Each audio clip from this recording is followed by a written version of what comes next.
அஸ்ஸலாமு அலைக்கும் வரஹ்மத்துல்லாஹி வபரகாத்துஹு. அல்ஹம்துலில்லாஹ். இன்றைய வீடியோவில் நம்ம அல்லாஹ்வுக்கு பிடித்தமான நாட்களில் இருக்கிறோம். இந்த நாட்களை நம்ம வேஸ்ட் பண்ணாமல் இன்ஷா அல்லாஹ் அல்லாஹ்வுக்கு பிடித்தமான அமல்களை செய்து கொள்வோம். அதை பற்றி தான் இந்த வீடியோவில் பார்க்க போகிறோம். யாரும் இந்த வீடியோ ஸ்கிப் பண்ணாதீங்க, ஃபுல்லாக பாருங்கள். உங்களுக்கு பிடிச்சிருந்தா லைக் பண்ணுங்கள், ஷேர் பண்ணுங்கள், சப்ஸ்கிரைப் பண்ணுங்கள். வாங்க வீடியோக்குள்ளே போகலாம். இப்போ நம்ம இருக்கக்கூடிய நாட்கள் துல்ஹஜ்ஜுடைய முதல் 10 நாட்கள்.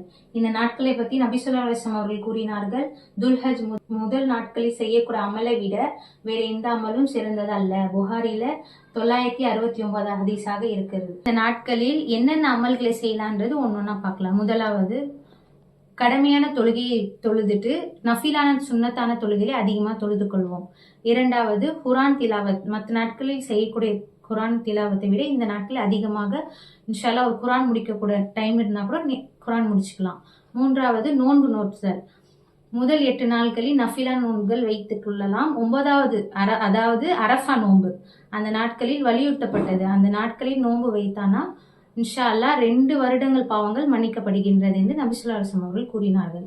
4வது, ஜிக்ர் செய்தல். அல்லாஹ்வை அதிகமா புகழணும். எப்படின்னா, சுபஹான் அல்லாஹ், அல்ஹம்துலில்லாஹ், அல்லாஹு அக்பர், லா இலாஹ இல்லல்லாஹ். இந்த 4 ஜிக்ரிலே கொண்டு அல்லாஹ்வை அதிகமா புகழணும். 5வது, தக்பீர் தஷ்ரீக் ஓதுதல்.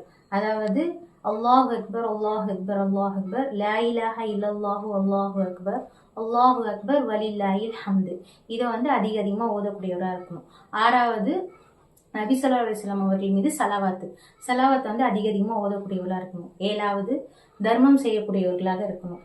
மற்ற நாட்களில் செய்யறதை விட இந்த நாட்களில் இன்னும் அதிகமாக தர்மம் செய்யணும். 8வது, அல்லாஹ்விடம் அதிகமான பாவ மன்னிப்பு கேட்கணும். நம்ம எவ்வளவோ பாவம் செஞ்சிருப்போம். இன்ஷா அல்லாஹ் இந்த நாட்களில் பாவ மன்னிப்பு கேட்டு அல்லாஹ் கண்டிப்பா நம்மளோட பாவங்களை மன்னிக்கக்கூடியவனாக இருக்கிறான்.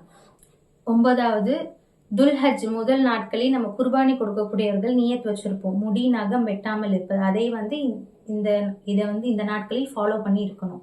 10வது, குர்பானி கொடுத்தல். குர்பானி சட்டத்தை பற்றி எது செய்யணும் எது செய்யக்கூடாதுன்ற ஒரு வீடியோ நான் ஆல்ரெடி போட்டிருக்கேன். பார்க்காதவங்க இன்ஷா அல்லாஹ் அதில் பார்த்து தெரிஞ்சு கொள்ளுங்கள். அல்ஹம்துலில்லாஹ். எதை பற்றி கேட்டோமோ அதன்படி செயல்படும் பாக்கியத்தை அல்லாஹ் சுப்ஹானஹு வ தஆலா நம்ம அனைவருக்கும் தந்தருள் புரிவானாக. ஆமீன் கூறுங்கள். இன்ஷா அல்லாஹ் இன்னொரு வீடியோவில் உங்களை சந்திக்கிறேன். அஸ்ஸலாமு அலைக்கும் வரஹ்மத்துல்லாஹி வபரகாத்துஹு.